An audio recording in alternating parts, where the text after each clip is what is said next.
حضرت عثمان غنی رضی اللہ تعالیٰ عنہ امت کے خلیفہ سوم تھے۔ ایک دفعہ آپ اپنے باغ میں لکڑیوں کا گٹھا اٹھا کر لا رہے تھے، جبکہ ان کے کئی غلام تھے۔ کسی نے عرض کیا، آپ نے یہ گٹھا کسی غلام سے کیوں نہ اٹھوا لیا؟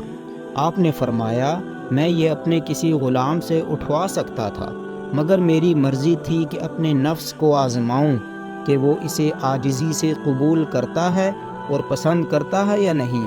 یہاں یہ بات واضح ہے کہ حضرت عثمان رضی اللہ تعالیٰ عنہ ریاضت نفس کو اپنا رہے تھے کہ کہیں وہ مال و منال سے مطمئن نہ ہو جائے۔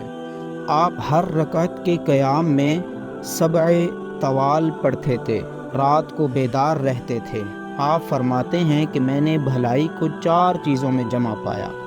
نمبر 1، نوافل کے ذریعے خدا سے محبت کے اظہار میں۔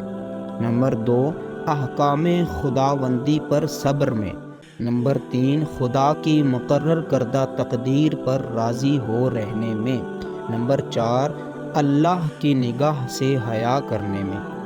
حضرت عثمان غنی رضی اللہ تعالیٰ عنہ دن کو روزہ رکھتے، رات کو قیام کرتے اور تنہائی میں سوتے، اور اکثر ایک رکعت میں قرآن ختم کیا کرتے، لوگوں کو خطبہ سناتے اور لوگوں کو اچھا طعام کھلاتے، اور خود گھر میں جا کر سرکہ اور تیل کھاتے اور اپنے غلام کو ہمراہ شامل کرتے، اس کو عیب نہ جانتے، اور جب کسی قبر پر سے گزرتے تو اتنا روتے کہ داڑھی مبارک بھیگ جاتی۔